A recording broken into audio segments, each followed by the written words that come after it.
And we'll begin, as always, with prayer. Um, our opening prayer will be a reading from the Gospel of Luke, chapter 10. And this is for Saint Dominic in the early Dominican order, possibly the single most important passage for understanding what it is that they're trying to do. So, in the name of the Father, the Son, and the Holy Spirit.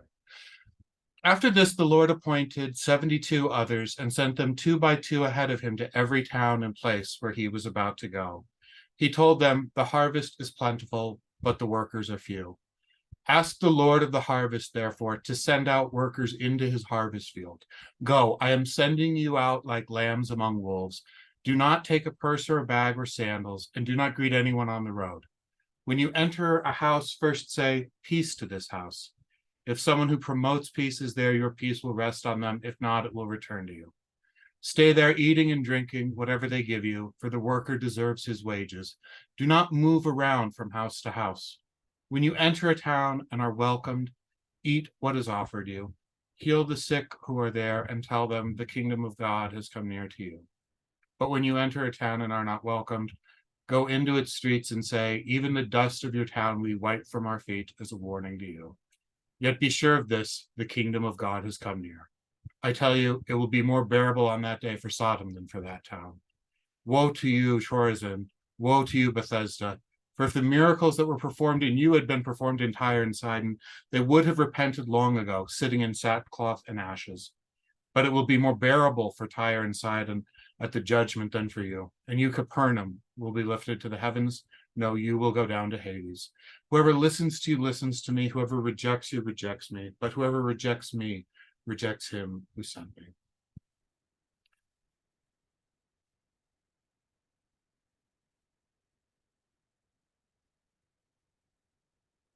So we'll pray that the spirit of Saint Dominic can illuminate this speech, and that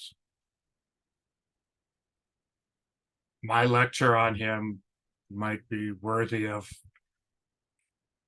what he tried to accomplish in his life. In the name of the Father, Son, and Holy Spirit. Amen. So I thought we would begin with Saint Dominic with there are many lives of Saint Dominic that were written within the first 100 years of his death. The one that I'll take here is written by Dante, who's writing. Saint Dominic died in 1221, and then Dante wrote this probably around 1318, 1319, so almost 100 years. There, with the Divine Comedy, Dante at this point is in the Paradiso, and he's in the heaven of the sun, the heaven of the great theologians. And in the heaven, he encounters Saint Thomas Aquinas and Saint Bonaventure, the most famous Dominican saint of the later half of the 13th century and the most famous Franciscan saint of the later half of the 13th century. And in Dante's comedy, he has Saint Thomas speaks first and praises Saint Francis, the founder of the opposite order. And then Saint Bonaventure, the Franciscan, comes in this canto to praise the founder of the Dominican order, the opposite order that he's in. And these are the words that Dante writes about the life of Dominic. "The love that makes me beautiful moves me to speak about that other guide, the cause of such high praise concerning mine. We should not mention the one without the other, that is Francis and Dominic, since both did battle for a single cause, so let their fame shine gloriously as one. The troops of Christ, rearmed at such great cost, with tardy pace were following their standard, fearful and few, divided in their ranks. When the emperor who reigns eternally, of his own grace, for they were not deserving, provided for his soldiers in their peril, and as you have been told, he sent his bride 2 champions, who through their words and deeds helped reunite the scattered company. Within that region where the sweet west wind comes blowing, opening up the fresh new leaves with which all Europe is about to bloom, not far from where the waves break on the shore, behind which, when its longest course is done, the sun at times will hide from every man, lies Caleroga, fortune-favored town, protected by the mighty shield that bears 2 lions. One is subject, one is sovereign. There, the staunch lover of the Christian faith was born into the world, God's holy athlete, kind to his own and ruthless to his foes. His mind, the instant God created it, possessed extraordinary power. Within his mother's womb, he made her prophecy.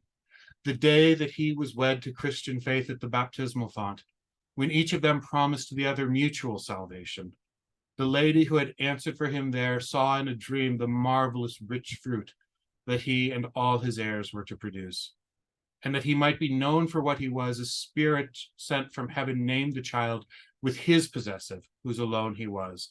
Dominic, he was named. In Latin, Dominus is the word for Lord. Dominicus is an adjective of that, meaning the Lord's own. So the name Dominic literally means of the Lord. I see in him the husbandman, the one chosen by Christ to help him in the garden of his church.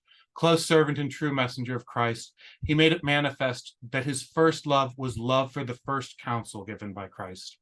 Often his nurse would find him out of bed, awake and silent, lying on the ground, as if to say, for this I was sent. O Father Felix, felicitously named. O Mother called Giovanna, grace of God. St. Dominic's father, Felix. Felix in Latin literally means happy. And Giovanna, Juana in Spanish, that which makes joyful. And these names truly mean what they express. Not like those men who toil for worldly gain, studying Thaddeus and the Ostian, but for the love of the eternal bread, he soon became a mighty theologian, a diligent inspector of the vineyard, and where the vine withers if the keeper fails. And from the sea, which once was so benign to its deserving poor, but now corrupt, not in itself, but in its occupant, no right to pay out 2 or 3 for 6, nor first choice of some fat and vacant post, nor decimus quae sunt pulpetum Dei did he request, but just the right to fight this sinful world for that true seed which sprang the 24 plants surrounding you. So Dante's words here, we have St. Dominic who loves studying, the academic, but not one who studying Thaddeus and the Ostian. Those were the 2 of the medieval professors who'd written books on medicine and law. So that same thing that we have today, those who study to make riches as doctors or lawyers. That's not what motivates St. Dominic, but for the love of the eternal bread, that is Christ. A diligent inspector of the vineyard. St. Dominic is always associated with combating heresy. And one of the especially medieval metaphors of heresy is that it's a fox that comes in to despoil the vineyard. So St. Dominic is the inspector of the vineyard, is keeping the foxes of heresy out. And when he goes to Rome, that sea which once was so benign, he doesn't go there as so many did in the day, looking for some kind of material or economic gain. But his request in founding his order is just the right to fight the sinful world. That he goes to Rome, Dominic does in 1215, to try to obtain approval from Pope Innocent III for his new order, which is set up specifically to preach against heresy, but also to preach to instruct a faithful that hadn't been adequately catechized, that hadn't been adequately instructed. Then, armed with doctrine and a zealous will, with apostolic sanction, he burst forth, a mighty torrent gushing from on high, sending its crushing force against the barren thickets of heresy, and where they were toughest, it struck with greatest violence. And from him many other streams branched off to give their waters to the Catholic fields, so that its saplings might have greener life. If such was one wheel of the chariot that the Holy Church used to defend herself and conquer on the field of civil strife, you cannot fail to see how excellent the other must have been, about whom Thomas, before I came, spoke with such courtesy. And that's the end of St. Bonaventure's description of the life of St. Dominic. Of Dante's version of his character, St. Bonaventure, describing the life of St. Dominic.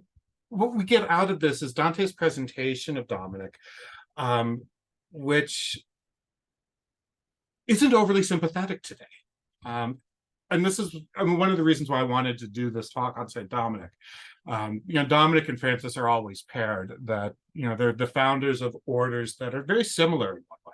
the Dominicans and the Franciscans. They appear at exactly the same time. They reform a church that's in need of reform. They provide especially urban renewal. The moment in time that they appear in Europe is a tumultuous time. And the orders that they create are specifically designed to deal with that kind of tumult. But whereas it's very easy to love St. Francis, it might honestly be more difficult to find a Catholic who doesn't at least claim to love St. Francis. I'm not sure it's quite as easy to love St. Dominic. I think that might be one of the reasons why he appeals to me so personally. I tend to be a collector of things that are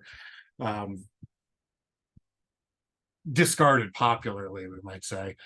It's very easy to love St. Francis. It's much harder to love St. Dominic. Again, we associate St. Dominic with combating heresy.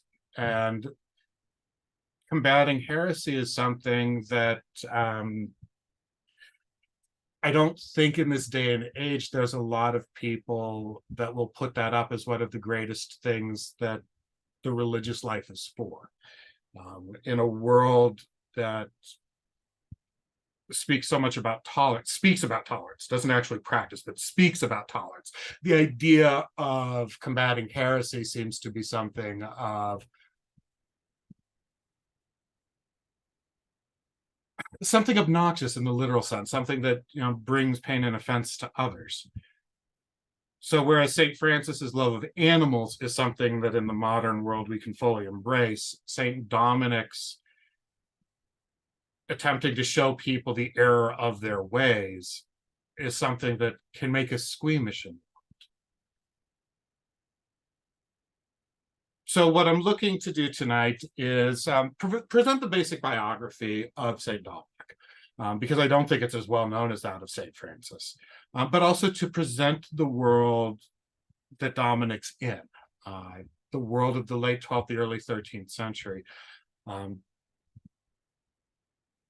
and present what it is that's motivating him and the Dominican order. At least that's the idea. We'll see how the reality matches up to the ideal once we're done. So a very brief biography of Dominic that matches up, perhaps a little less flowery, but more understandable than what Dante provided. He's born in 1170 in Caleruega in Castile in Spain. All the reports on his childhood is that he was always a very pious boy. He's 14 years old and he's sent to study at a Premonstratensian monastery, Santa Maria de la Vide. The Premonstratensians, we'll see how many times I mispronounce that tonight. They were a very important medieval order. They're an order of what are called canons regular. That is, they're living a monastic life, but strictly speaking, they're priests. So they're priests living communally, observing a rule the way that monks would. In this case, the Premonstratensians, who are only a century old, this order was founded in 1120. They had adopted the rule of St. Augustine. When St. Augustine, if we're familiar with his biography, when he left Milan in AD 388, after having been converted in Milan at the end of a 20-year battle towards his conversion, Augustine goes back to his home in Tagaste, Africa, and he retreats to a sort of monastic life. And this is before St. Benedict, before the West has a real specific order of what a monastic life should be like. So St. Augustine creates his own community and establishes the rules for communal living. And in the Middle Ages, this is picked up by priests that want to kind of desecularize themselves a bit.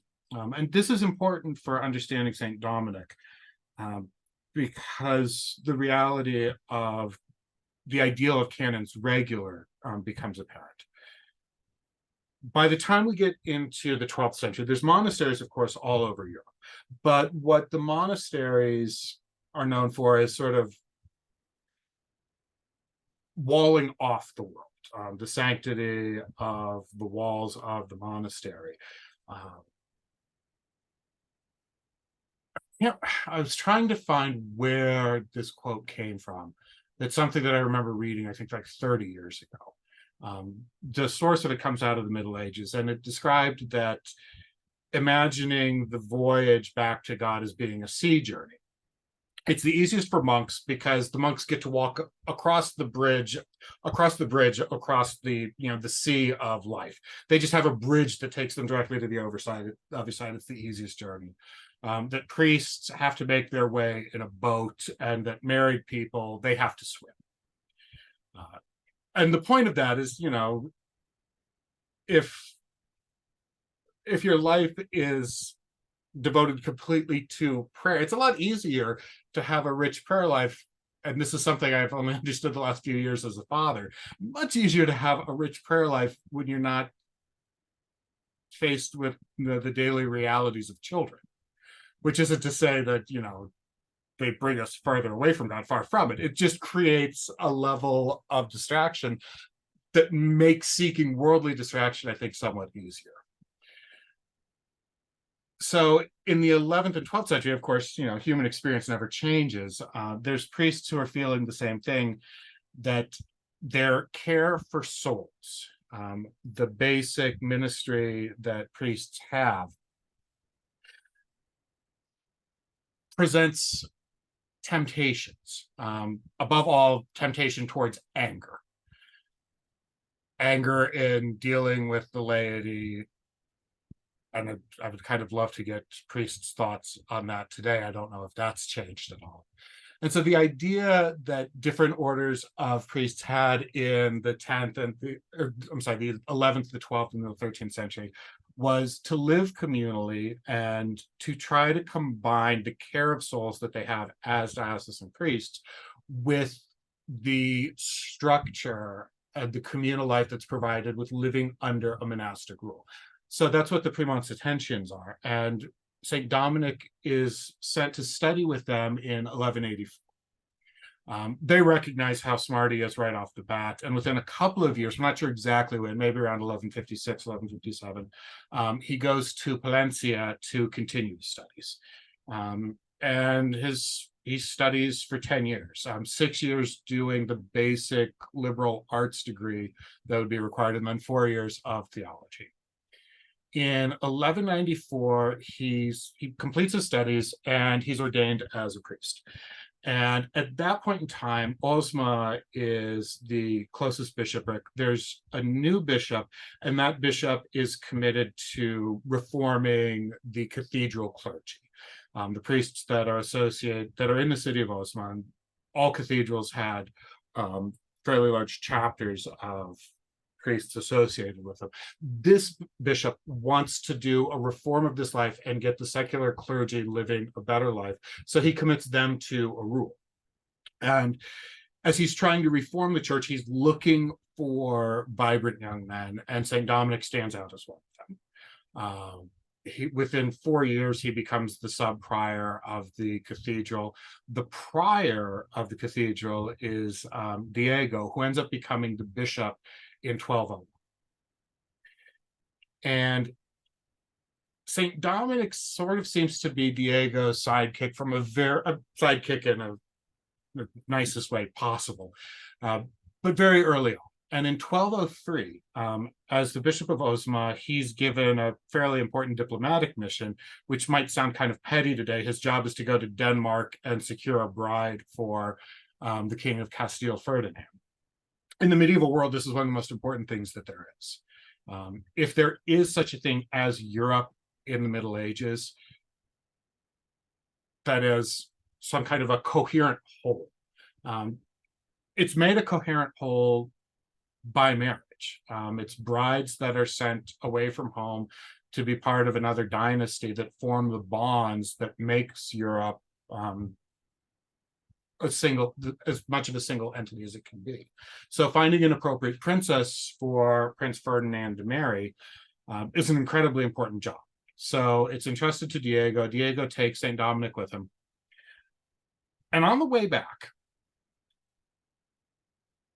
Dominic and Diego run into three Cistercian monks who have been given a job by Innocent III, and that job that they have is to try to combat heresy in southern France.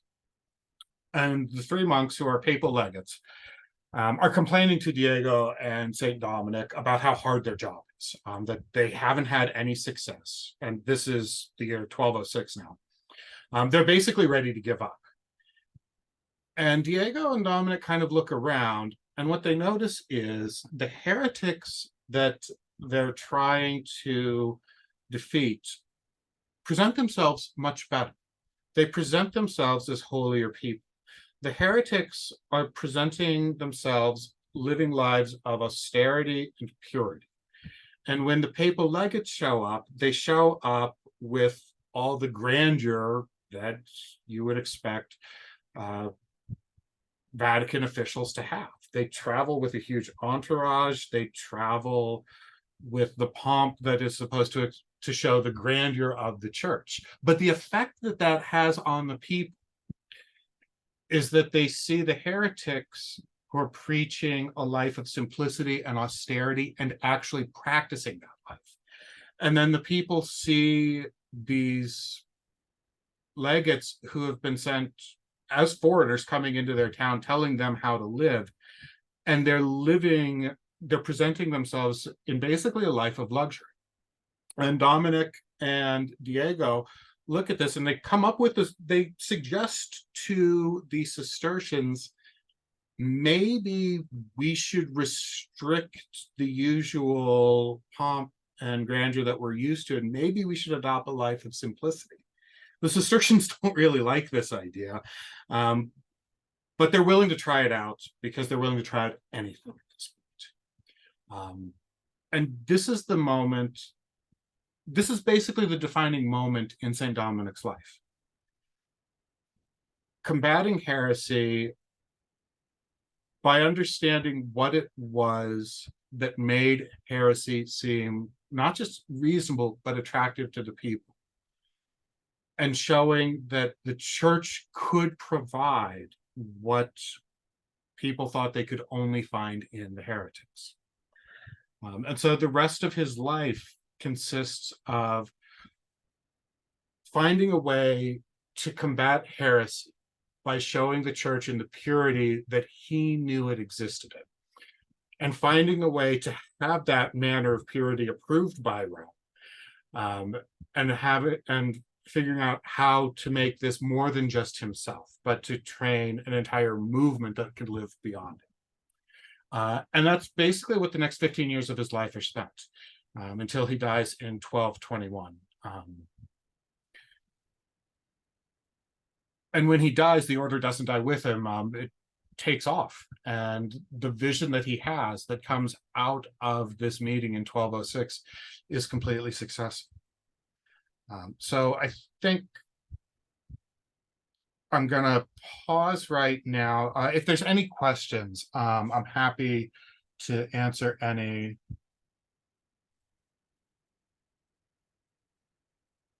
Okay, there we go. I'll turn it so that you can all unmute yourselves if you have any questions, or you can just type them into the chat.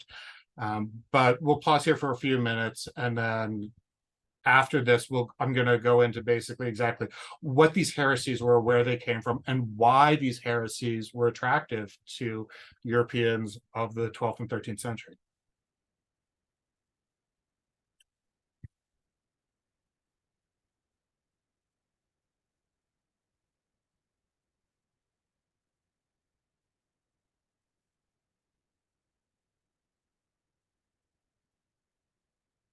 The Cistercians still exist, yes. So the Cistercians are one of the other things that Dante understood so well about the world is the continual cycles of reform within the church. That reform isn't a one-time thing, it's something that's necessary because human nature is what it is.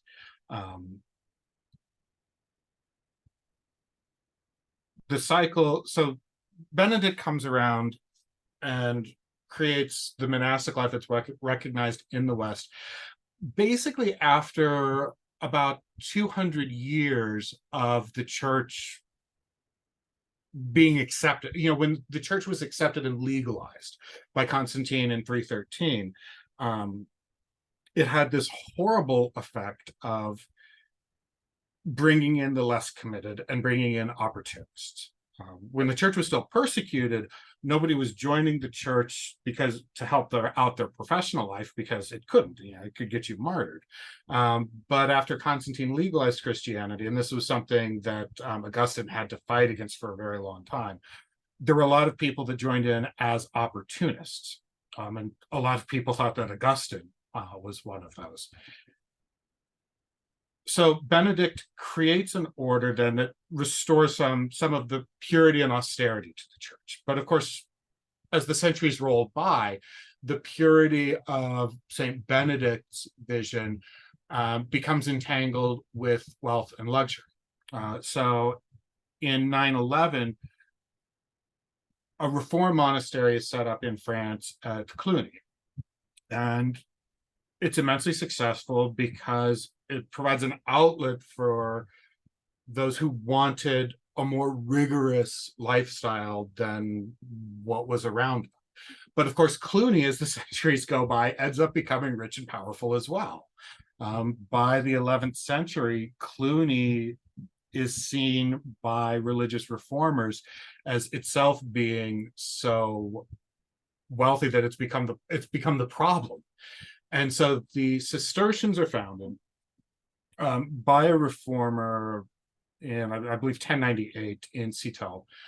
And I mean, just the name Citeaux is fantastic. It comes from the Latin Cistercium. And it's literally just named after mile marker number 3 on the road, which turns into Citeaux. And it was a swampland.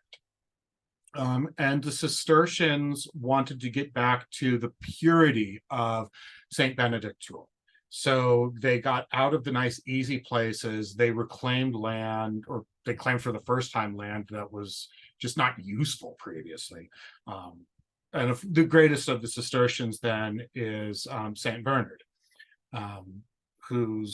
he's born 8 years before the order's founded. He joins very early, and he ends up founding his own community in another swampland, which he charmingly calls the Clear Valley, Clairvaux.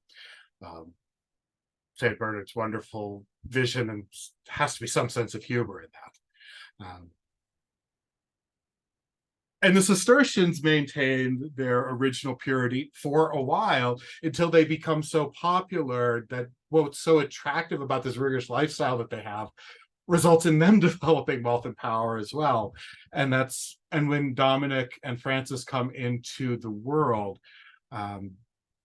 it's another cycle of, we need another charismatic reformer who can bring back some of that original primal austerity that is so attractive about the devout religious lifestyle. Most of these orders still exist, not all of them. But yeah, so there's a full 10-minute answer to a simple question. Yeah, the Cistercians still exist. Another question in the chat is, how does Dominic come to the conclusion that it was their show of grandeur? So Dominic was familiar with Southern France. In sort of the longer view, this is the brief bibliography. If we take a look at he made 2 trips to Denmark. 1203 was the first one. And on his way out, he and Diego stop at Toulouse and pull up I love maps, so we have lots of them here. Caleruega, their journey up to Denmark takes them through southern France. And southern France at this time is more heavily populated than northern France. It's richer than northern France. Because it's populous and it's richer, it's politically divided. It's kind of easier to be the king of an area that's unpopulated and poor, because you don't have as many rivals for power. In southern France, where there's a larger population, and there's more wealth because they're part of the Mediterranean trading basin, it's harder to have control over the whole area.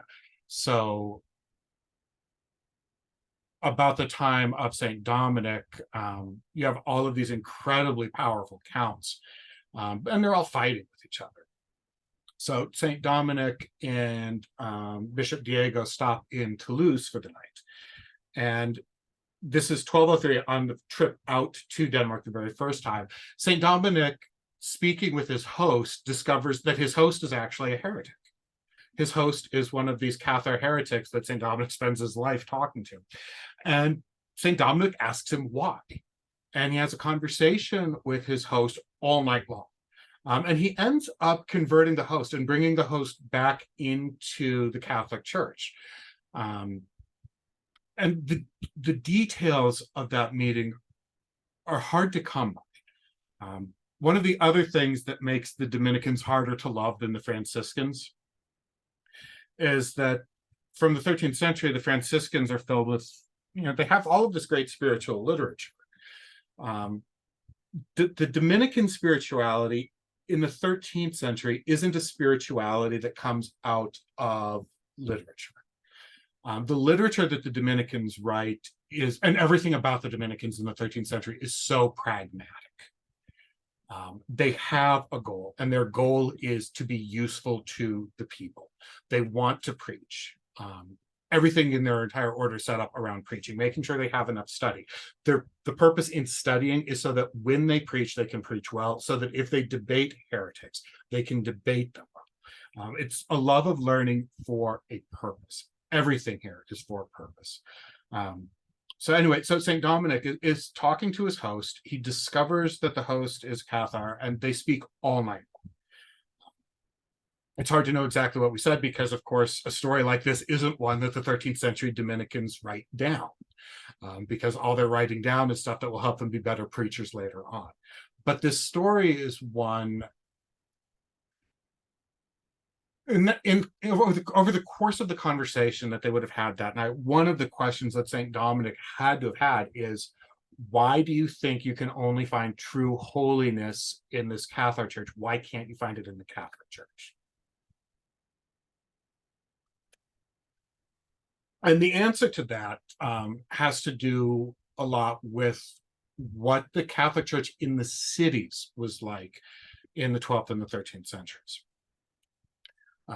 So again, coming back to this question of the show of grandeur and luxury, I think it's something that can definitely be felt today. There's certain places where a show of grandeur and luxury can be impressive, but if you're not convinced, the show of grandeur and luxury seems to be a sign of hypocrisy. If you see, the televangelists that are wearing $3,000 tailored suits, that are living in $1 million mansions, that are constantly asking for money, and you can see that it's being spent on an extravagant lifestyle for themselves. If you're not already a believer in what it is that they're offering, that looks pretty hypocritical. And in the 12th and 13th century, I can't imagine that the average person would have felt any differently. And especially, and this is the major point, the papal legates who are showing up in this grand style are outsiders. The Cathars are locals. The Cathars had come into southern France and sort of made their inroads, but the local Cathar leaders are local people. So if you're an average citizen of a town in southern France in the late 12th century, and there's people that who are talking about religious devotion, and you can see the austere lives that they're living, and the opposition involves people who are coming from outside your town, not even speaking your language, and they're showing up in pomp and grandeur.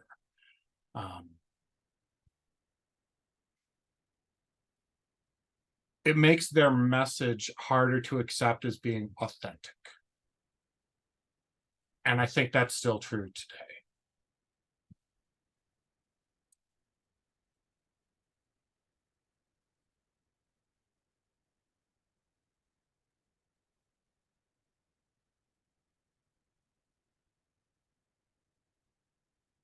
Other questions? The scapular of St. Dominic. I don't have anything prepared on that in this lecture. Um, trying to figure out exactly what to present. It's always, even with 2 hours, trying to figure out how do I limit what it is that I present. I did have something about the tradition of St. Dominic and the Rosary, but not the scapular.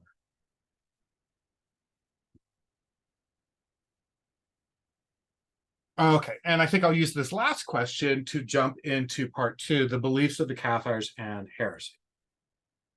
And this is where I'll do my best to try not to speak for 3 hours just about medieval heretical movements.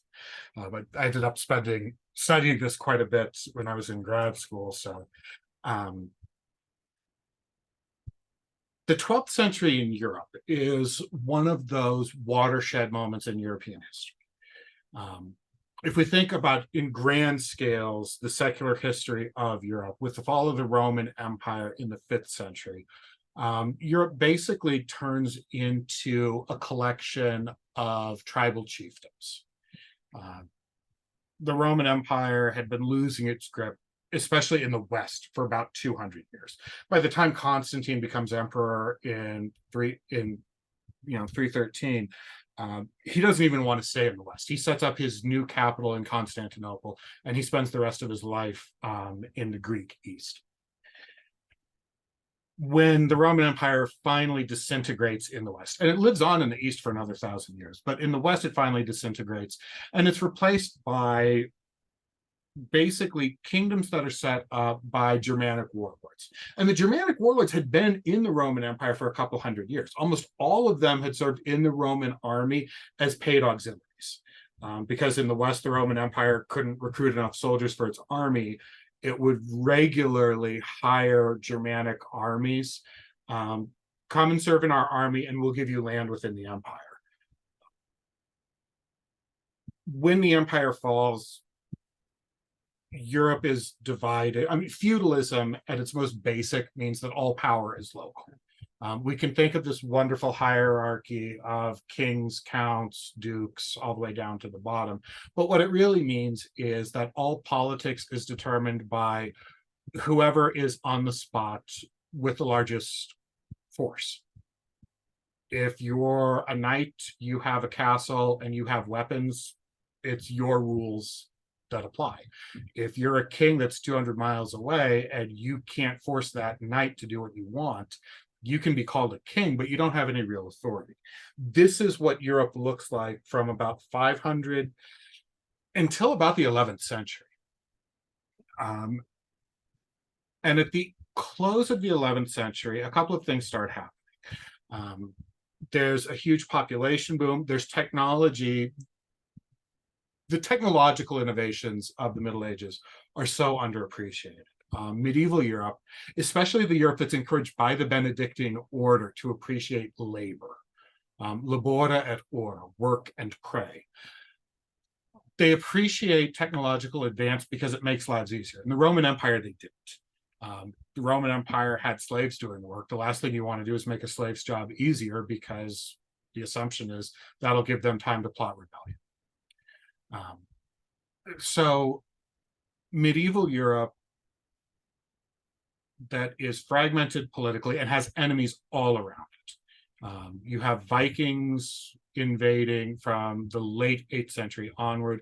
You have the Islamic armies coming up through Spain in the 7th century. You have the Magyars, the ancient Hungarians in the 9th and 10th century. Europe is doing everything it can between the fall of the Roman Empire and until AD 1000 just to survive. But by AD 1000, the Vikings have kind of been brought into the fold as part of Christian society. The Muslim advances in Spain have been stopped. The Magyars are no longer raiding. They've been turned into a Christian kingdom, good King Wenceslas and whatnot. And Europe experiences prosperity for a couple hundred years. There's warm weather, there's food surpluses. The heavy plow is brought in, free crop rotation. Europe experiences a huge population boom and trade returns. And with this, there's time for education.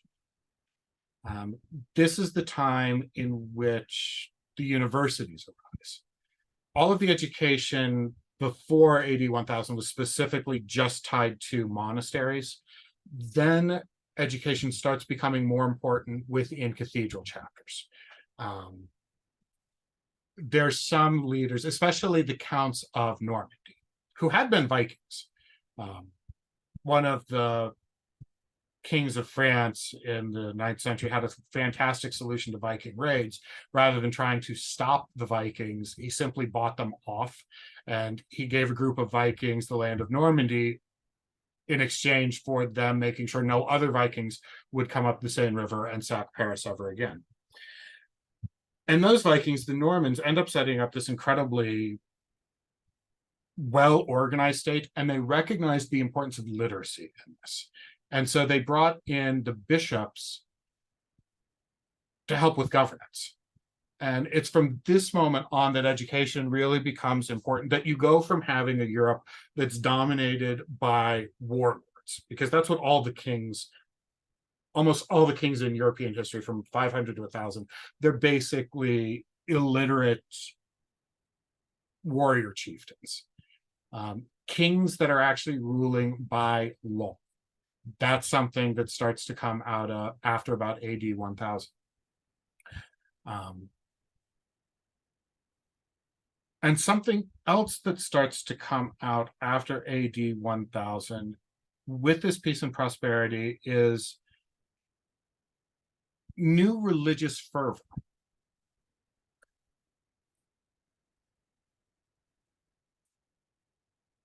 And this is also where we start to see what end up becoming heretical groups pop up. And the distinction between reformers and heretics is a very narrow one. And ultimately, it comes down to a question of obedience. The ordinary clergy within the church, the diocesan priests in the Middle Ages, there's a couple of kinds. There's a huge difference between the city and the town. The farming villages that make up probably 95% of Europe's population at the time, and the cities that are basically founded on cathedrals. The cathedrals have education, they have training, they have learning. However, the higher spots in the church, bishop, archbishop, abbots of the major monasteries, for the most part, those positions were dominated by the same families that dominated politically. The aristocrats, the lords, the idea that the elder brother would inherit the land and the second brother would be sent into the church and he would become the bishop. So they were well educated, not necessarily devoted to holiness. And I say not necessarily because holiness wasn't a necessity for becoming bishop if you had powerful family connections. In the countryside, in the farmlands where most of Europe was, the situation is very different. There are no seminaries at this point. The training of priests is pretty much one of apprenticeship. Now, in a cathedral chapter, that's fine because you have your own school. The apprenticeship that could be provided there is a real education. The schools of the cathedral are what the universities come out of. But if you're in the countryside, the question of the education of parish priests in farm villages, there were some that had practically no education at all. There's just way too many reports in all of the medieval chronicles of village priests who could barely speak Latin and definitely couldn't even read it. And while all of this is going on, you also have a rise in literacy, because as trade comes back in Europe, literacy becomes more important. Long distance trade is impossible without literacy. And as a religious fervor develops, which is always going to develop, there's always going to be, and within all of our churches today, we can identify those who are gripped by a devout religious fervor and those who are religious. I'm not questioning their religious sincerity, but there's many people who just aren't pushed towards a kind of intense spiritual experience. And in the Middle Ages, those who are gripped by a desire for an intense spiritual experience, if the local village priest isn't able to provide that, where do you go? And so in the 12th century, we start seeing men who were reformers, who saw that the way that a lot of the clergy were living was definitely not up to the standards of what it should be. And this is just it's acknowledged openly that reforms of the 11th century under beginning in around 1050, but especially with Gregory VII in the later half of the 11th century, are all based on trying to hold priests to a higher standard, making sure that they were celibate, making sure that they weren't practicing simony, that they weren't actually just buying their positions. But all of the pronouncements that you have, all of the church councils in the Middle Ages are dealing with trying to improve the overall quality of the devotion of the lives of the clergy. The ordinary people of Europe would have seen this, of course. And this is when there's a desire to look at what the church had been and to take a look at what was described in the Gospels. The desire for apostolic purity is something that starts coming out very forcefully in this period. One of the figures that we see is Arnold of Brescia. He ends up being executed. He started out as an Augustinian canon, one of those priests that's living as a canon regular, following the rule of Saint Augustine, and he becomes prior of his local chapter. And he starts criticizing the hierarchy of the church for their involvement in secular affairs. The bishops, the archbishops in northern Italy are incredibly powerful. They own tremendous amounts of land. They own serfs. Well, they're connected with serfs. Serfs aren't owned in the sense of slavery. And they're also involved. The church hierarchy is also involved in politics nonstop. And as the Count Bishop of Brescia gets involved in a squabble with the town government, Arnold of Brescia calls on the church to abandon ownership of property and to abandon interference in what he calls secular politics. And for this, he's condemned in 1139 at the Second Lateran Council. And he's exiled from Italy. He ends up in France, and he ends up studying under Peter Abelard, who had already had his ideas. Abelard was one of those brilliant teachers. Unfortunately, he's one of those brilliant teachers who assumes that if he's worked out something logically, it must be true. Sort of the cult of personality professor Peter Abelard is the originator of that in the Western academic tradition. And Arnold of Brescia ends up studying under Peter Abelard. And in 1141, Abelard's ideas are condemned at the Council of Sens. And Abelard recants his theories. The council comes and condemns them. Abelard's not thrilled about this. He thought he was going to have an opportunity to debate. But the council just looked at the ideas that he was teaching and basically said, no, you've got to stop. Arnold of Brescia continues fighting the church hierarchy afterwards.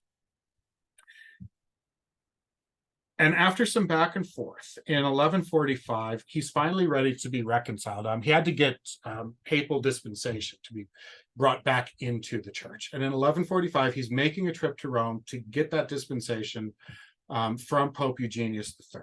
And when he shows up in Rome, what he sees is that Rome is basically in a mini revolution. that it set up a communal government, which is this proto form of democracy. The Pope has had to flee because they've kicked out the Pope because they want to. This communal government wants to run the government as one of these, as a city state, basically. And Arnold of Brescia, who had gone there originally to acknowledge that he was wrong and ask forgiveness, ends up becoming sort of the intellectual leader of this communal government. When order is restored in Rome and the Pope is brought back in, Arnold of Brescia is then hanged as a traitor, not as a heretic, in 1155. But the issues that Arnold brought up, the question of involvement in ownership of property and in interference with secular politics, those are questions that will come up again and again throughout the Middle Ages. And he's barely been executed when another man, Peter Waldo, born in Lyon in France. It's almost the story of if St. Francis hadn't had obedience, if St. Francis hadn't had true humility, it would have been a story similar to that of Peter Waldo. That Peter Waldo was a rich merchant who is moved to give up everything. He takes the gospel message to heart of sell what you have, give to the poor, and live a more perfect life. And he did this. He wasn't a member of a religious order, but he was moved by this gospel passage, and he gets a translation of the gospel. And he reads the gospel translation. And if there's ever that question about why the church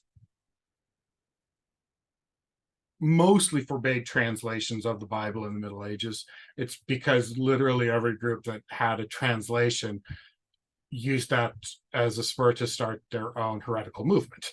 And Peter Waldo was one of these. That he reads about the church and he wants to restore that apostolic purity. And it leads him to wander, living this kind of vagabond lifestyle, and to preach. And he originally had semi-approval for what he was doing, on the condition that he preach only with the invitation of local clergy. And what Peter Waldo finds is that there was no local clergy that was willing to bring him in, to invite him in to preach. And at that point in time, he decided to ignore the papal decree and continue preaching on his own. So inevitably, he ends up being condemned. There's a ton of heretical movements that are going on in the Middle Ages. These are two of the most important. And the church that Peter Waldo founded, it still exists today. The Waldensian Church, they merged with, I think, a Methodist church. I can't remember exactly who. But if you're in Rome, I can't remember the street that it's on. I can picture it, but I can't remember it. There is still a Waldensian church that's on one of the main roads in Rome. But these ideas, what most heretics in medieval Europe start out as, is reformers who have legitimate complaints about the church and the lifestyle of its clergy. But they end up basically believing that their interpretation of the gospel is more important than the teaching authority of the church. And when the two come into conflict, the difference between the reformers and the heretics is that the heretics refuse to submit. This brings us to the Cathars. The Cathars are a different group entirely. Within the reformers, we can have sympathy because what they wanted was to restore the church to its primal purity. That was their goal.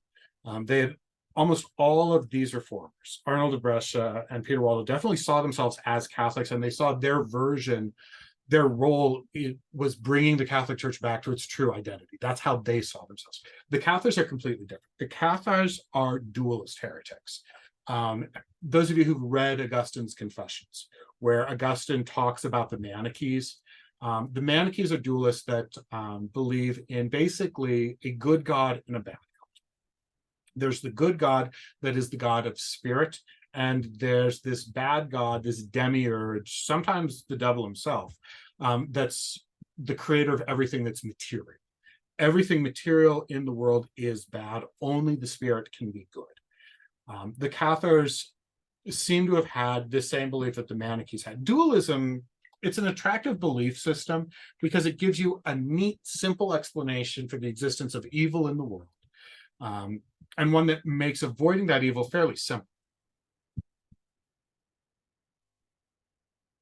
And similar to what Augustine describes in Confessions, that there's a group of Manichees that he knew, and they weren't able to answer his questions, but they said they have somebody who's one of the elect, who's gone through more of this than they have, and that person will be answered. So the Cathars divided up their communities into the much larger group of sort of everybody, and then they had this spiritual elite that were known as the perfect. And pretty much all Gnostic groups, Gnosticism was really a pagan dualism that had, touches of Christianity.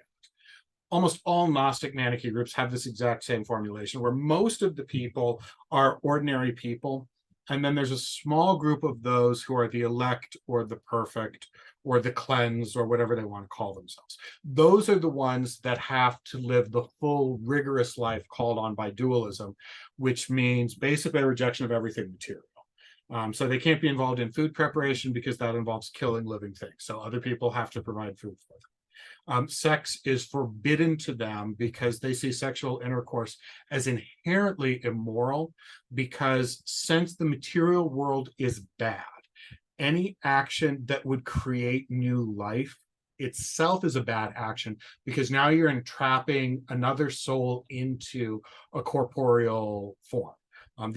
The material body is bad, so procreation is bad because it creates another material body. So they're bound by abstinence, but for a very different reason than Catholics. They have particularly dietary constraints, but not because they're rejecting gluttony, but because they have this peculiar belief system. And within the Cathars, the perfect, those who had gone through the ceremony that's called the consolamentum, consolation, they also had to be vegetarians because it was forbidden to kill animals. It was forbidden for them to have anything to do with the killing of animals. The lower groups, they could. So one of the things that you'll look through in medieval manuscripts about the Inquisition is that when they're trying to find Cathars, one of the things that they'll look for are vegetarians. In the Middle Ages, to be a vegetarian is very dangerous because that's one of the immediate signs of this person's probably a heretic. But the perfect, they live this life of real austerity, which is kind of a little easier because they have everybody else taking care of all their needs. When 98% of your group only exists to provide services to the 2% that are the perfect, it's easier for the perfect not to have to worry about worldly concerns because they have everybody else taking care of that for them. But this isn't a cynical group. They are very devout. And the ones that are, if you imagine the kind of devotion that you have to accept a life that requires a total renunciation of sex, a total renunciation of meat, a total renunciation of luxurious living. And if a Cathar sinned, if a Cathar went against any of these prohibitions, they had to start all over again. You had to go back through the consolamentum, the laying on the hand ceremony, which is similar to their baptism, and you had to start over, basically. The Cathars did not view themselves as the proper church. The Cathars viewed the Catholic Church as the enemy, the same way that the Manichees did. So this distinction that I'm making between the Waldensians and the followers of Arnold of Brescia and the Cathars is important. Waldo was a reformer that went too far and didn't know obedience or humility, but he thought he was a Catholic and he thought he was bringing the church back. The Catholics saw the Catholic Church as the enemy. They saw the Catholic Church basically as the church of this dark demiurge. In their own terms, they probably described it as satanic. They wanted nothing to do with the church. They wanted to form basically, essentially, their own parallel society. And the major base for the Cathars seems to have been Lombardy, northern Italy, the area. Medieval Lombardy is larger than the modern province, but everything around Milan, northwest Italy, is considered Lombardy then. But in southern France is where it seems to have taken the most effect. All throughout the 11th century. And the church is aware of this. And from about 1150 on, they're taking increasing measures to try to deal with the Cathars. The Inquisition, the Inquisition itself, that word, it refers to the legal proceedings that were used against suspected heretics. All of Europe at this point in time, except for England, followed Roman law. And in Roman law, the normal proceeding that they had is accusatorial law. That is, the state didn't look for people to accuse of crimes. You waited on a accusation from a citizen against another citizen, and that's what started up the case.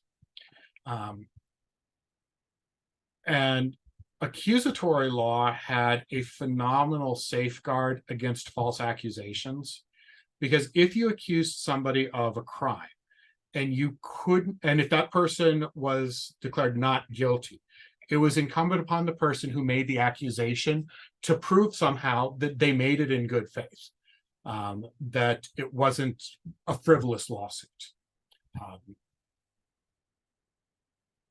The Inquisition comes about because they found it virtually impossible to get citizens to work under the accusatorial procedure. So in the inquisitorial procedure, the judges would come in and the judges would instigate investigations into who might be a heretic here. And Ad Abolendum is a papal bull from 1179. No, 1184, that starts up. Originally, the bishops were supposed to have these inquisitorial tribunals, and they were supposed to try to find these heretics within their own diocese. And the feeling that Rome got is that in southern France, the heretics were being protected by the local lords. And there's a good reason for that, is that the heretics themselves were people of power and position within society. It pretty much always works out that way. Whenever there is a new religious movement, we have this idea sometimes that new religious movements attract like the downtrodden of society. And that's just simply never the case. New religious movements always attract people who have a stable position in society. And in southern France, the idea that they seem to be running into is that the Cathars were not being taken seriously by the local lords, and that they thought that some of the local lords themselves might have been Cathars.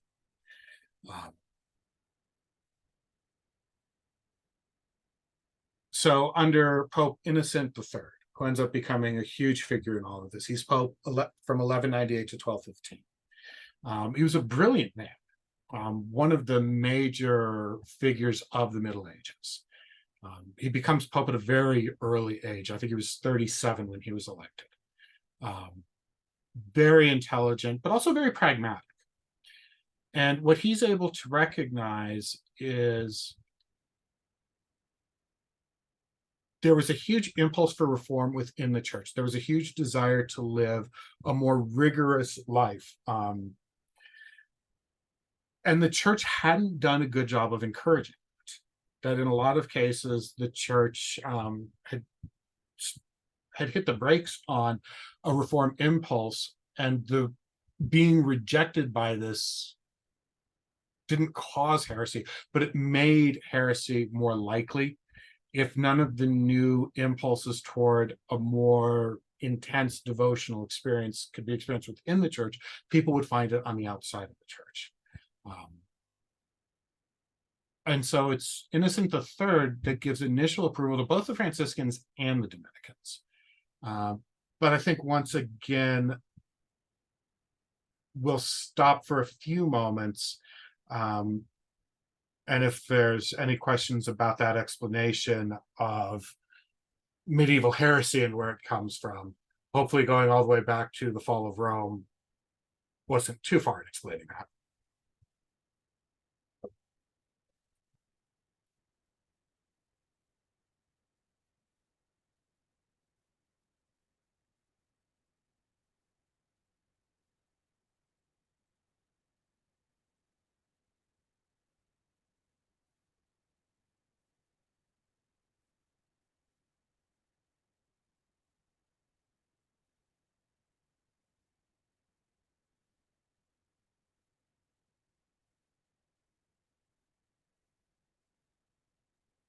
So the short answer to that question, what belief of the Catholics were heretical, is everything.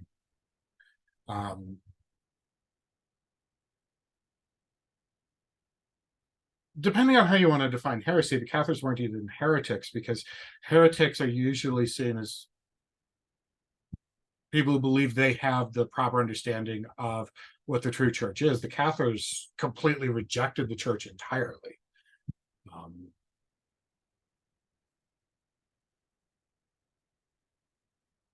Unlike heretics who think that they have the idea of what the true church is and ought to be, the Catholics are saying that the church as it exists is an absolute corruption.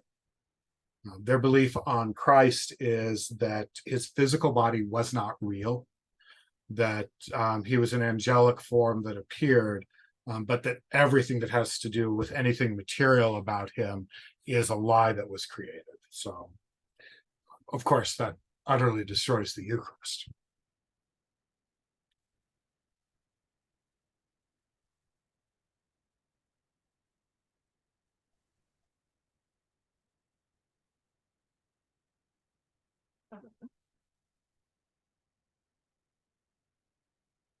Oh, okay. So the question, it's fascinating that heretical movements gain traction by those who had good positions in society. That seems so different from now, where the ones in power attack the church. What attracted those who were well off back then rather than the downtrodden?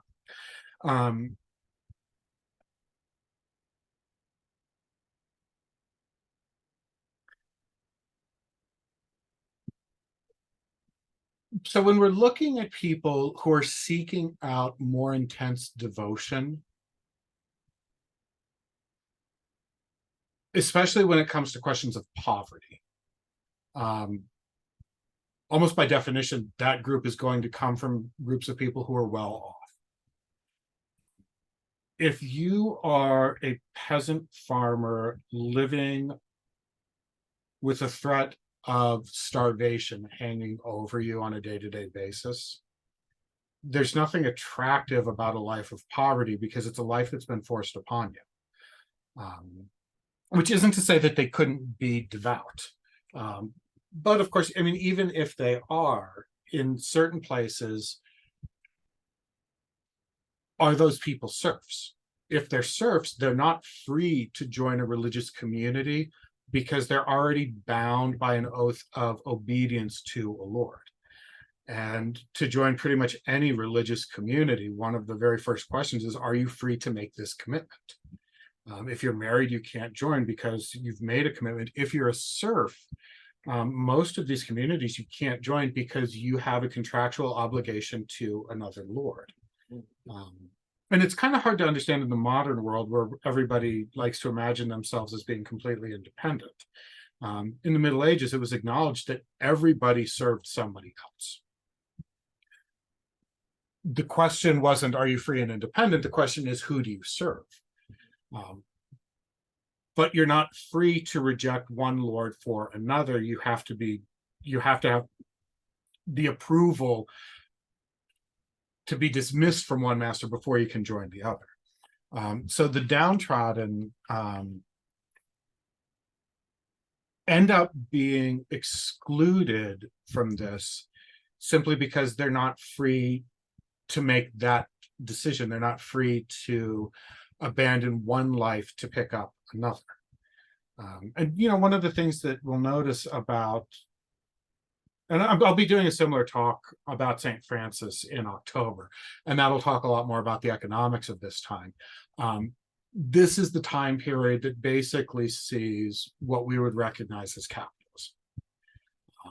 The formation of large corporations that are run rationally, that have a specific plan for the long term of investing, making money, reinvesting those funds. That comes out of this period of time. And the view of wealth, that money is something worth piling up just for its own sake rather than because it allows you to do other things. That's something that comes out of this period as well. And it's no mistake that St. Francis is born to a rich merchant.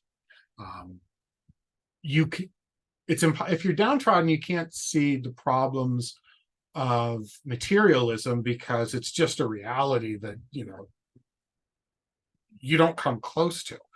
But when you're born in a world that's worshiping materialism, and that's pretty much what happens as soon as massive fortunes are being made, is that some people are recognizing how utterly vain the accumulation of wealth is. That's where the desire for purity and where poverty becomes attractive. It can only become attractive if you've seen the vanity of materialism.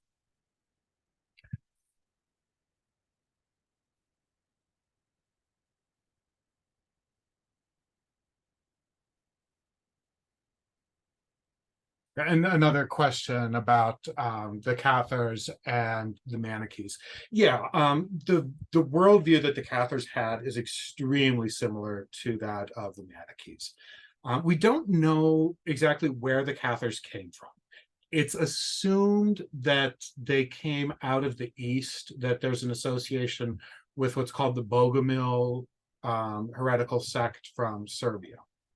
But we really don't know. If they had any records of their own church, those records were lost or perhaps intentionally burned.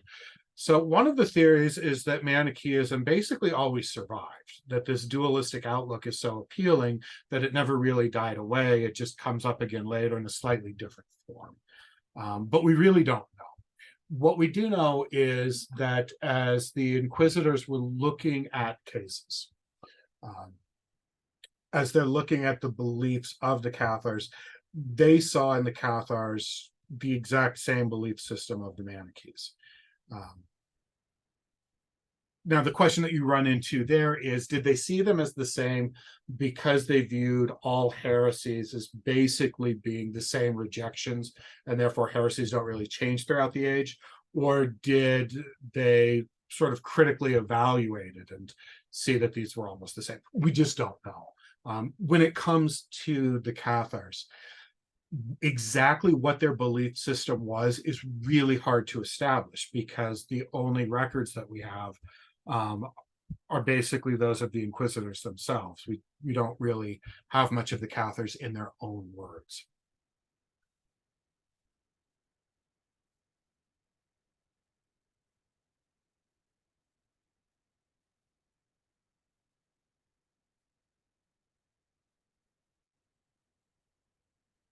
Okay, and then there we have a comment, Victoria's comment on Saint Dominic.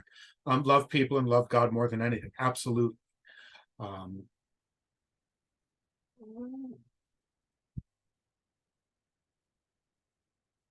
trying to think. I want to make sure that I phrase this right. Saint Dominic can be hard to approach, not for everybody today, but just the association with the Inquisition is enough that a lot of people are uneasy with that. But everything that St. Dominic does is motivated by love. That's why I have passion as the first word in the subtitle of this, is that he's an incredibly passionate person, incredibly filled with love. And we think about that first experience that he has in Toulouse in 1203, where he recognizes that his host is a Cathar, and he spends all night talking with the host. Why? Why would he spend all night talking with somebody who has rejected everything that he believes in? There's nothing, you don't spend all night talking to somebody just to want to point out that they're wrong. You can do that in 30 seconds and then go to bed. But St. Dominic stays up all night long talking to him because he wants to understand what about this was attractive. What made you think that this is where you could find the truth? That Dominic knows where the truth is. And he spends his entire life to trying to help other people see where that truth comes from and presenting it in a message in a form where it can be accepted. He truly felt sorry for the people. He absolutely did. He saw people that were on a path of error with good intentions, that these people thought that they had truth. They thought that they had what was real because they judged the character of the people giving the message. And this is that question about the pomp of the papal legates as opposed to the austerity of the Cathar perfects. I don't know throughout history how many people have been converted to a religious belief system based on purely a rational analysis of the arguments that's been put forth to them. What I do know is that the almost all sociological studies that have been done on conversion, and I believe literally every conversion story I know in my own life, people are converted to a religion because of people who are close to them, who are part of that religion, and they see the joy that that religion brings into their life, that it's the personal experience that makes them open to that conversion. I'm not saying that theology isn't important. Please don't understand that the theology is important. But to lead with the theology, if you're ignoring the human element, I think that's what St. Dominic found, is that human element that expects to see holiness in a life that appears to be austere. Dominic recognizes that it's not enough just to have well-formed arguments. If the well-formed argument comes from somebody whose very presence makes them distasteful to the people, and a foreigner who shows up with a huge retinue is not going to be immediately embraced. It's Dominic's love of people that allows him to understand their motivations and allows him to understand, how can I come to their hearts? And I can only come to the hearts once they've accepted me. Then they'll listen to the arguments. The arguments are incredibly important, but arguments only matter if people are listening. And what Dominic recognizes is that the people of southern France had started to tune out the church hierarchy at first glance. And so he needed to change that first glance so that he could have the opportunity to enter their hearts. And ultimately, this was successful.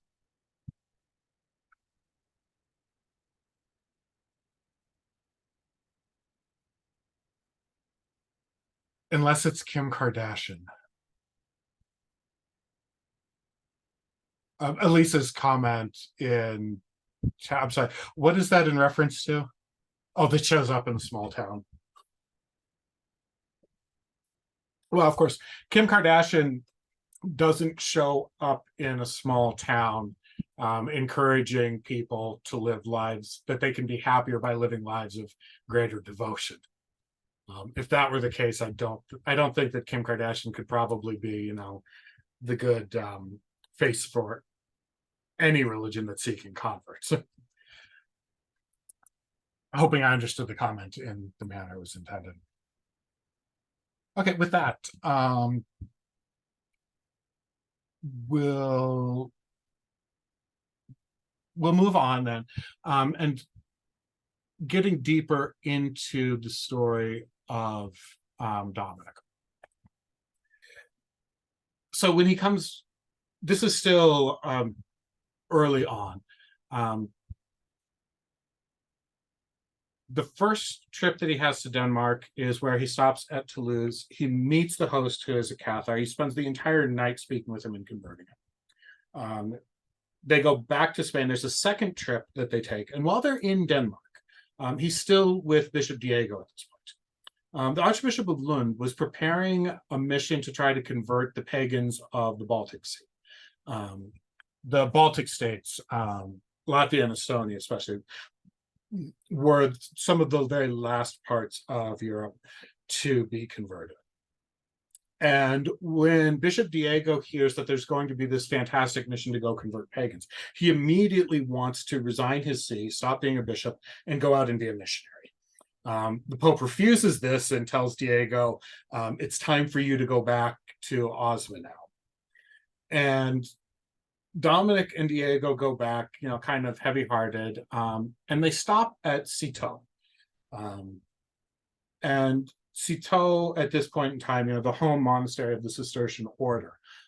It's still a center of holiness, but we're 100 years out, and the Cistercians, some of them are starting to adopt the comforts of luxury and power that come with being part of such a respected order. But at Citeaux, Bishop Diego, sort of sees the center of this holiness, and he adopts the white Cistercian cowl. The Cistercians, the cowl, the cloak with the hood that goes over top of the habit, the Cistercians adopted one that was white out of holiness. And sometime in March and April of 1206, they stop at Montpellier.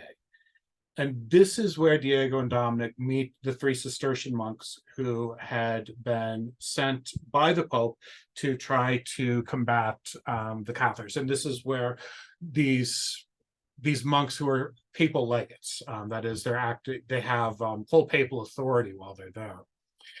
They describe what's going on and how they haven't been successful, and they're really dispirited, and they're thinking of giving up.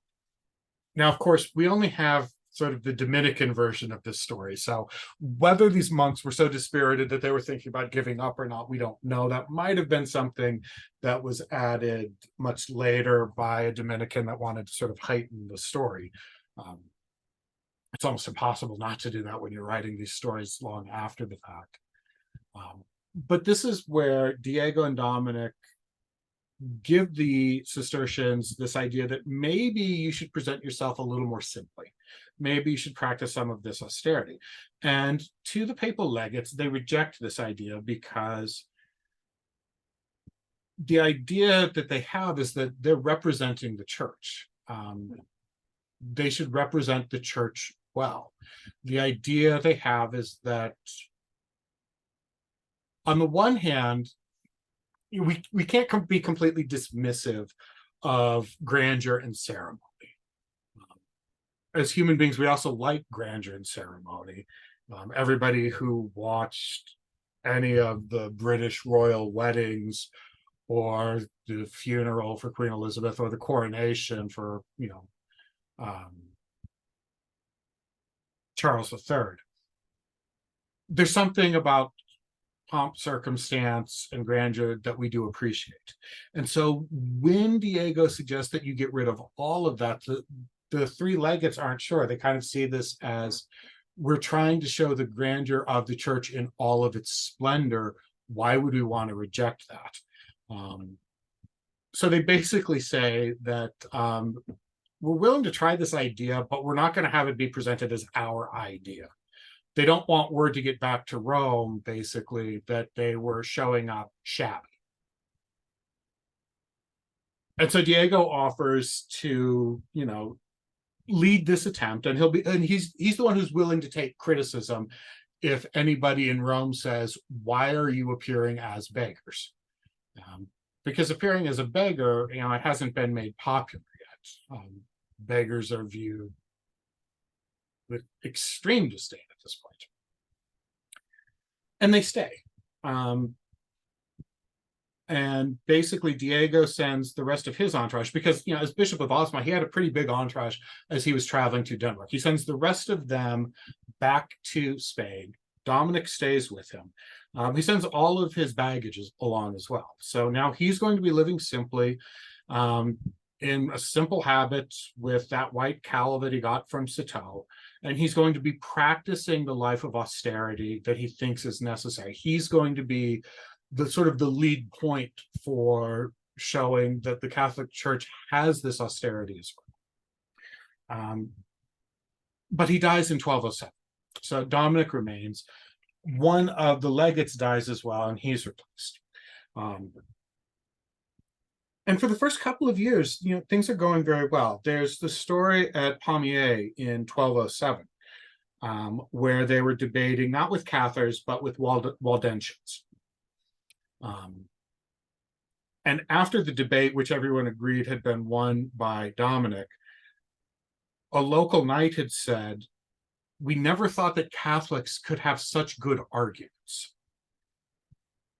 And that line tells you almost everything that you need to know about the experience of the laity in southern France in 1207. That seeing somebody make a compelling argument and case for the Catholic Church, like, not only had they not seen that before, but they didn't even think it was possible.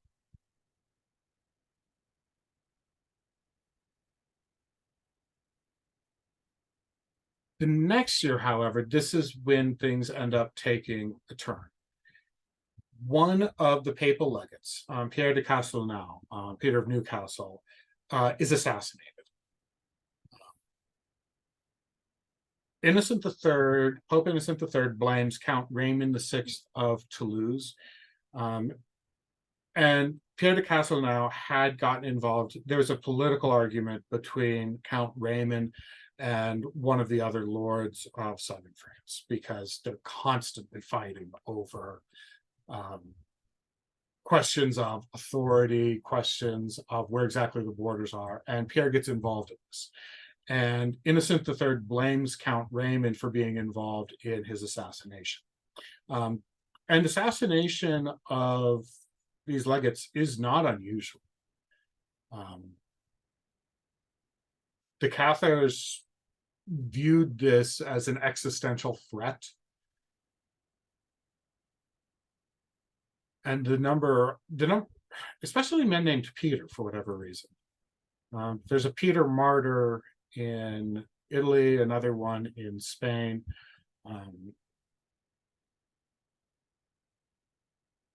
That modern tendency to want to view heretics as well-intended but misunderstood people is kind of belied by the fact that numerous assassinations of inquisitors happen, or not even an inquisitor, but a papal legate at this point. Once one of his legates has been killed, Innocent basically, he doesn't stop the project of trying to publicly engage, but he basically says that either Raymond VI and the local lords were in league with the assassins, or they were powerless to stop them. And if you can't stop heretic assassins, then what good are you as a lord? And so he declares a crusade against the Albigensians. This becomes a religious warfare. It's led by northern France. And this is basically what results in southern France being part of France today. The culture, even the language of southern France, was much closer to northern Spain than it was to northern France at this point in time. The language of this region, Occitan, is much more similar to Catalan than it is to northern French. So for the next 20 years, there's war, the Albigensian Crusade, and it's absolutely horrific. This is one of those things that ends up, there's modern estimates that it killed 200,000 people, possibly 1 million. That's, from a demographic standpoint, that's impossible. It would have depopulated all of southern France if that had been the case. But it was nevertheless horrific. And at this point in time, the role that Dominic has isn't so much to publicly engage and do debates with the Cathars, because I mean, in modern terms, they're seen as domestic terrorists. There's no more engagement with them. However, what they recognized is there's still a need to properly instruct the people. So for the next 10 years, Dominic basically sets up himself in Toulouse. Bishop Folk of Toulouse supports him entirely. And not just against the heretics, but in the general instruction of the people. Because again, in a world where 90% of the people are living in villages, and those villages are being led by priests that don't necessarily have formal instruction of any kind. If the priests themselves don't have good formal instruction, how good can the instruction of the laity possibly be? That comment that the Knight had after the debate at Pamiers, we never thought Catholics could put forth such good arguments. That sums up the situation that Dominic is looking at. And so he creates a community around with the diocesan priests of Bishop Folk. And they become a community of preachers, that their job is to go out and to preach the faith. And this is what they do for 10 years. So Dominic has 10 years, basically, of experiencing this life, trying ideas out. His community grows. And in 1215, he goes with Bishop Folk to the Fourth Lateran Council. And he goes there, of course, with the ulterior motive of trying to get approval for a new community from Pope Innocent III. And this is where Innocent III's particular genius shines through. That Innocent has this odd combination of burning devotion and pragmatism. And Innocent recognizes the need for reform. The Fourth Lateran Council includes pretty much all of the rules about how clerics need to live that have been in all of the Lateran councils going back to Gregory VII. That they need to live proper celibate lives. They need to be examples of holiness. They can't just buy their positions within the church. And Innocent recognizes in Dominic an opportunity to direct this apostolic evangelical fervor. What had motivated Peter Waldo and motivated his followers. Innocent III is able to find a way to channel that into the service of the church rather than allowing it to be something that ends up fighting against the authority of the church.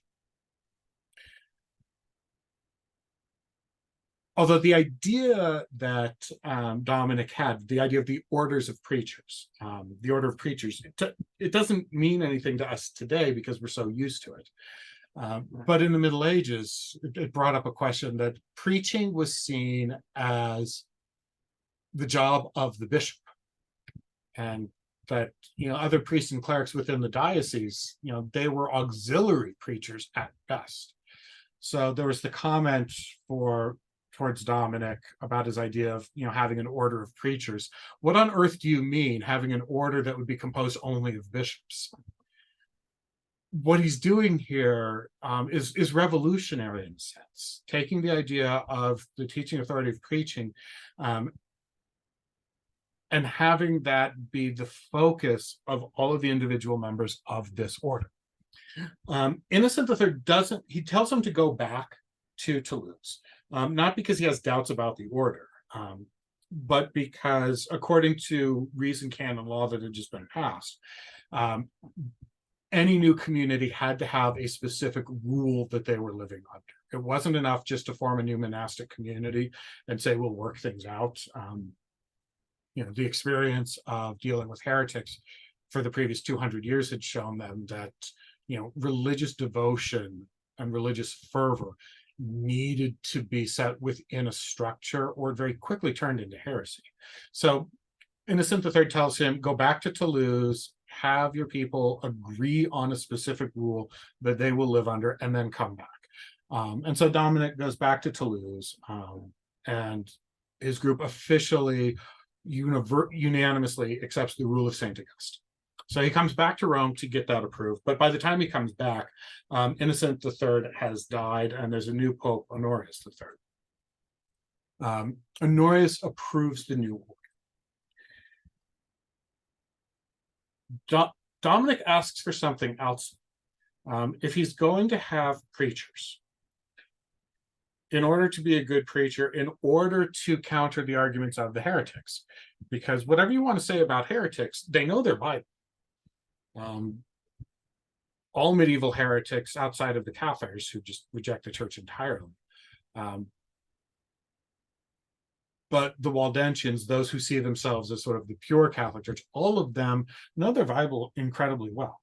They have all of these arguments. If you're going to have an order of preachers whose job it is to instruct the faithful, those preachers need to be really well educated. So Dominic convinces the Pope to write a bull to the University of Paris, sending professors, the masters of the arts, to Toulouse, to create the University of Toulouse, for the instruction of these Dominican preachers. And one of the features of the early Dominican order is that everything is based on this apostolic life, the Vita Apostolica, which Dominic sees above all as being going out and preaching the good news to all the world. So in order to do that, in order to do the most effective preaching, you have to do all of the learning. So everything in the Dominican order is set up to maximize study time. Not for the sake of knowing everything, but for the sake of being able to form incredibly cogent arguments in order to convince people that they don't have to go outside of the church for the devout, religious, authentic religious experience that they are looking for. To prove to the people that the church is the authentic church of Christ requires people who can respond to all sort of arguments. So Dominic gets this papal bull, but he never actually puts it into place. He goes back to Toulouse, and in 1217, he announces something that's absolutely shocking to everybody, that he's basically going to disband the community that he's formed in Toulouse. And this is where we go from Toulouse to the entire world. That he's going to send out his preachers everywhere. And this is, with the 4 remaining years of life that St. Dominic has, this is what he's going to do. He's going to send them out 2 by 2. And I believe something like 5 Dominican provinces were founded within the next 4 years. And when you think about a world where all travel is accomplished on foot, the spread is just absolutely amazing. And Dominic ends up going back to Italy, 2 places. In December of 1218, he shows up in Bologna. And Bologna is important because Bologna is the university city in Italy. The 2 oldest universities in the world are the University of Paris and the University of Bologna. And they're so old, we don't know exactly when they were founded, so each one, of course, claims to be the first. So Dominic sets up a major center for the order in Bologna itself. The first 2 general chapters are held at the Church of San Niccolò, of St. Nicholas in Bologna. And then in 1219, Honorius invites Dominic to come back to Rome and set up a home base at Santa Sabina, which is, if you've been to Rome, it's up on the Aventine Hill. It's an ancient, from 4th century basilica. It's absolutely beautiful. And there Dominic sets up a school, a studium. The Studium Generale is the term they had for what we would call a college. And then later on, that ends up being transferred to Santa Maria sopra Minerva, St. Mary over Minerva. And if you've been to Rome, it's still the home Dominican church in Rome. It's that little church that's just east of the Pantheon. The only Gothic church that's original Gothic architectural style is still in place. And then in 1221, St. Dominic dies at a fairly young age. Um, a life where he'd, almost worked himself to death, you could say, um, walking everywhere, preaching nonstop. He ends up being canonized in 1234 by Pope Gregory the Gregory the Ninth was I think, first, possibly the second nephew of Innocent III.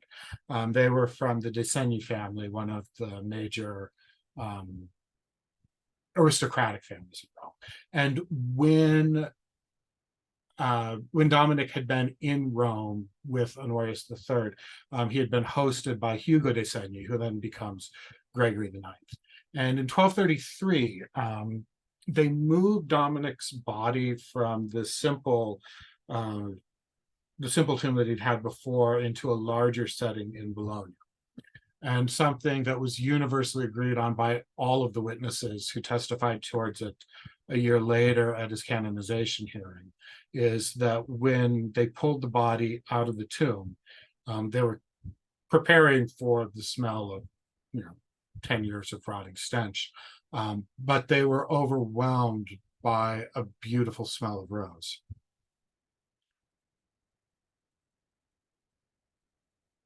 And so we'll pause there again. Any questions? We can put those up into chat.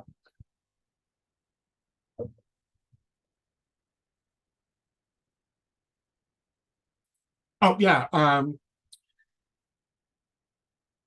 So the convent for women that St. Dominic established, so that goes back to 1206.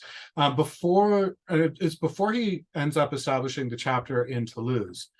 He ended up creating a convent for women. And one of, the St. Dominic and St. Francis, we tend to associate St. Francis more with acts of mercy, which is just absolute. Dominic was deeply involved in works of supporting individual people as well. When he was in southern France, he also created a Magdalene house because in the Middle Ages, if you're from one of those poor downtrodden families and you're a woman, prostitution is one of the ways of life that many women were forced into simply to have money to survive. And Dominic was known throughout southern France for creating and gathering funding for houses for women to be able to take them off the streets. He creates this first convent for women in Preuillet. One of the stories that goes back to his youth when he was studying in Palencia is that in 1191, there was horrible famine all throughout Spain. And as he's studying, he ended up selling some of his books. And in the Middle Ages, books are incredibly expensive. They're all parchment manuscripts. And he ends up selling the books that he has to buy money for the poor and the starving. And somebody asked him, knowing how devout that he was, and how devoted to study he was, why he would be selling these books, the greatest possessions that he has. And the question that he has is, how can I be living in the luxury of the skin of dead animals while people are starving to death? So he would have been 21 when he did that. An incredible love for people dominates his entire life. Oh, so the many things that he's patron saints of, including astronomers and scientists. Because when he establishes the Dominican order, he's so insistent on learning. The Dominicans, everywhere they go, they establish a school.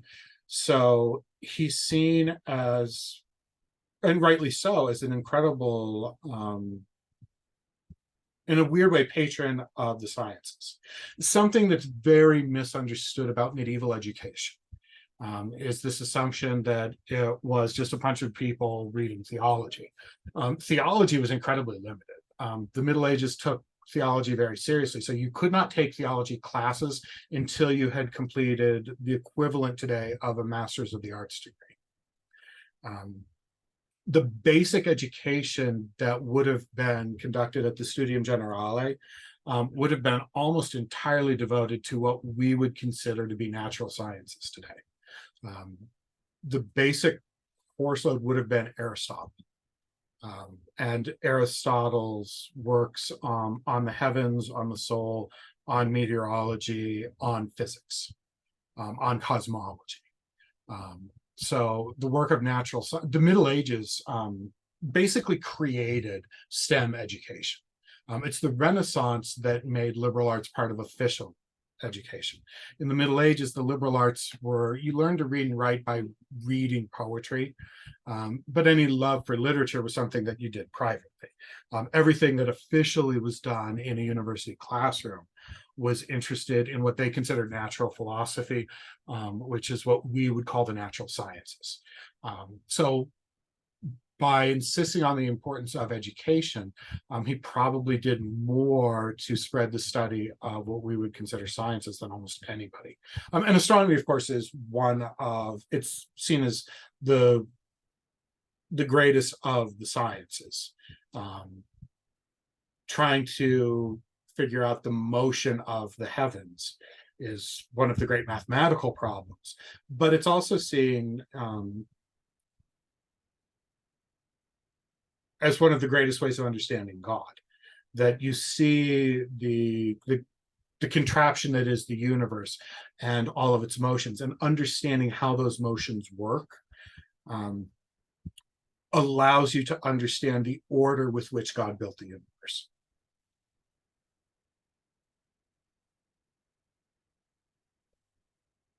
Oh, so Dominic's perspective on the Albigensian Crusade.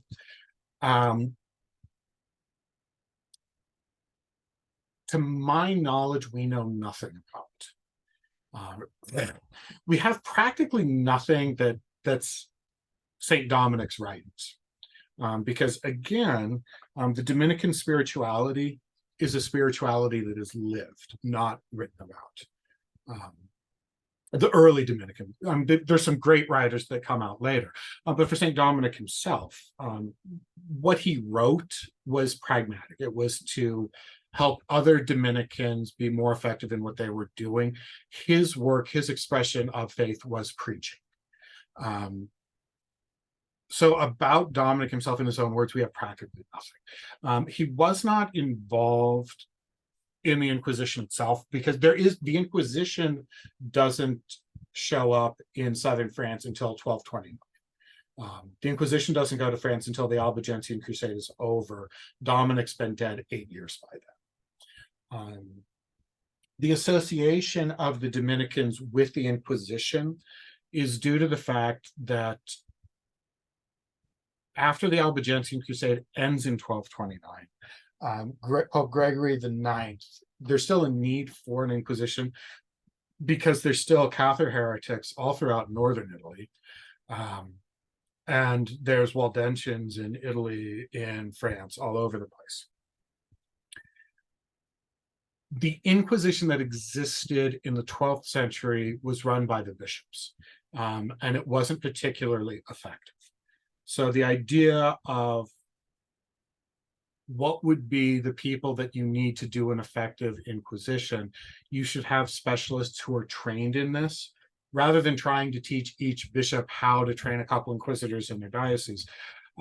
If you can find people that you can just sort of move to problem areas who can set up their courts for a little bit, that would be much better. That's the way that the popes view it, that Gregory IX views it. And so you now have two orders, the Franciscans and the Dominicans, that are used to traveling, that are used to talking with the people, that are used to going from place to place. So the Dominicans and the Franciscans almost immediately are entrusted with the papal inquisitions of the Middle Ages. Dominic himself is not. Later on in Spain in the 16th century, there's depictions of him sort of showing him as being associated with the Dominican role in the Inquisition, but those paintings are all anachronisms. There's nothing in his life that was involved in the Inquisition itself. And while he was in southern France, he spent all of his time on preaching. He was definitely not one of the churchmen that were involved in the actual battles of the Albigensian Crusade. Did he see it as something that was unfortunate but necessary? We don't know. Did he see it as something that wouldn't work? We don't know. To the best of my knowledge.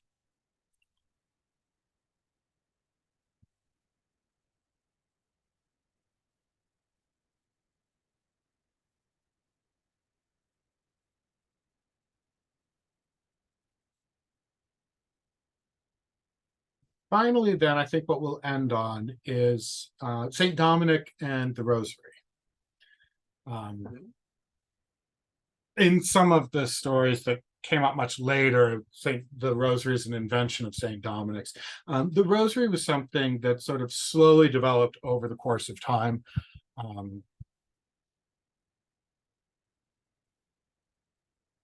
It was seen, the early versions of what end up becoming the Rosary are a substitution for praying the Psalm. The 150 Psalms are replaced by 150 Hail Marys.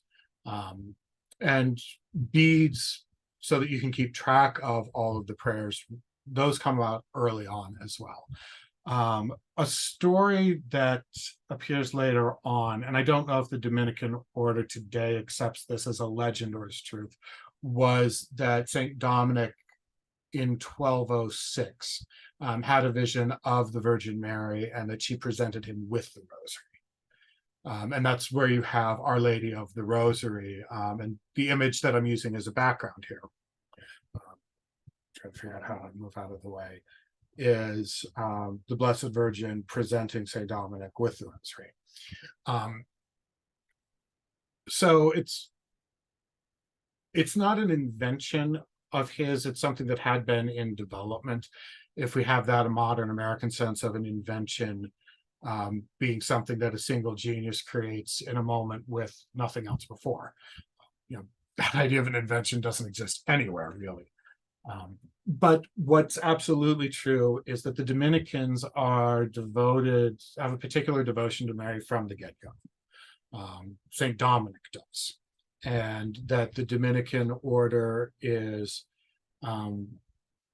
one of the spearheads of a lot of regular devotions involving the Virgin Mary, and they are extreme promoters of the Rosary, documented from at least the 14th century, going up to Our Lady of Victory. That's also Our Lady of the Rosary celebrating the Battle of Lepanto in 1571 against the Ottoman Turks.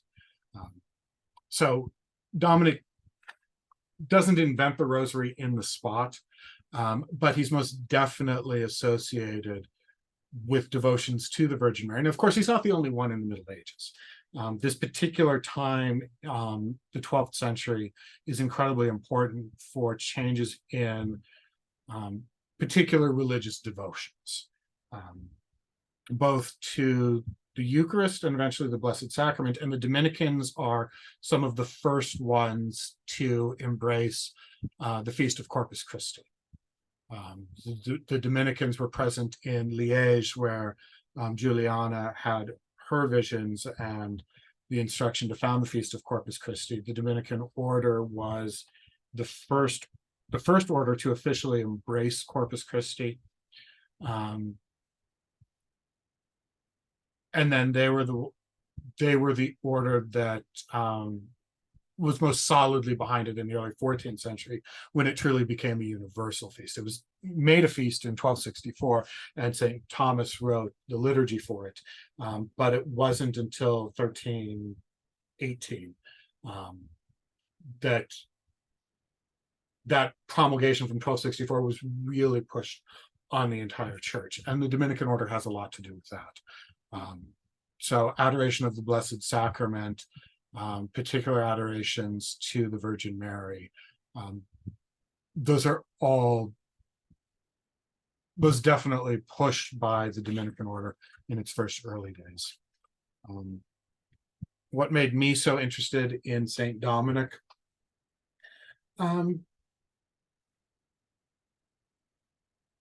Honestly, I think it's partially that I think he gets slighted in terms of attention due to Saint Francis.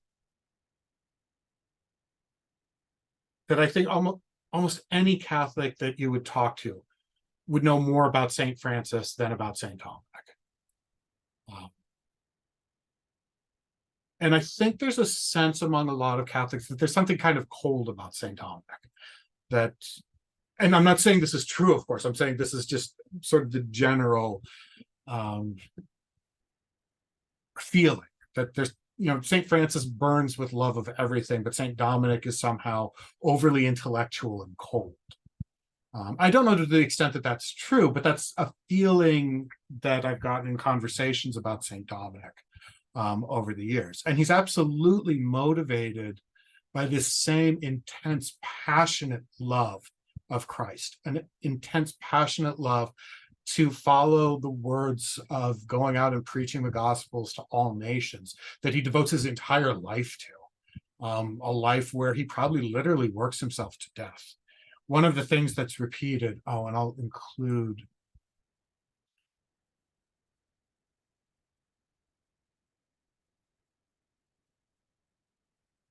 this link. There's the canonization proceedings for Saint Dominic, where you get to hear, where you have the witnesses going through, and he had two separate canonizations, one at Bologna, one at Toulouse, two canonization processes. And this is where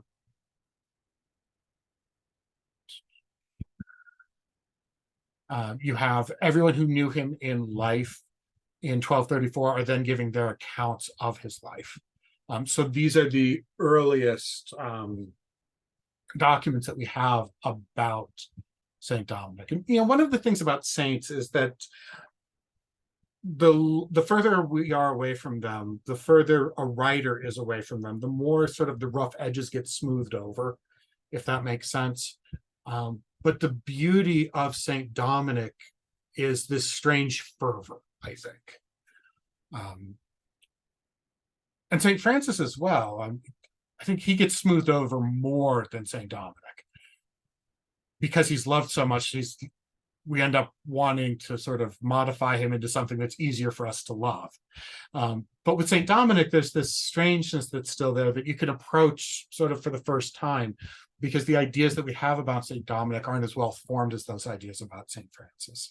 Anyway, so this link here had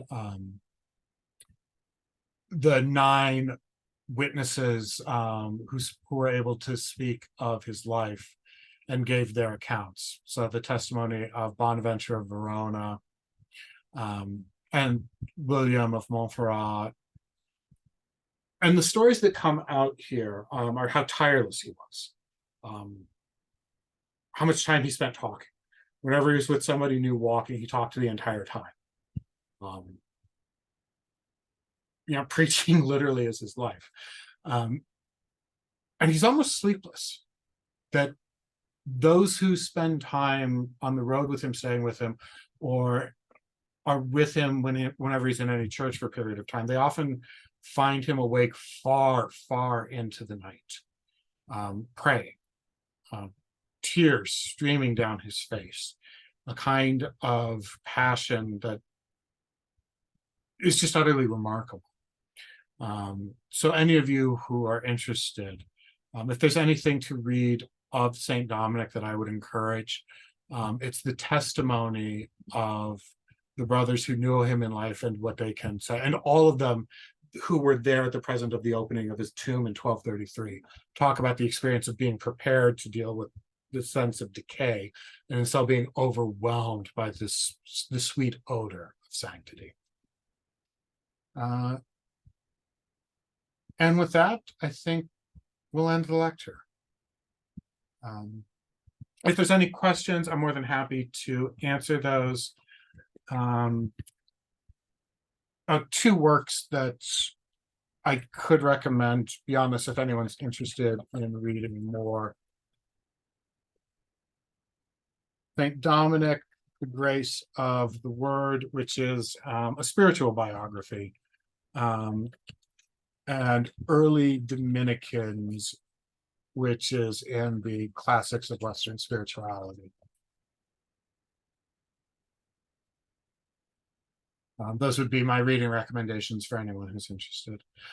Thank you all for signing up for this and for listening to me. I hope I was able to condense in 2 hours what was important and not drone on too much about medieval details, which is something I'll tend to do. Thank you all very much, and I hope to see you in classes in the future.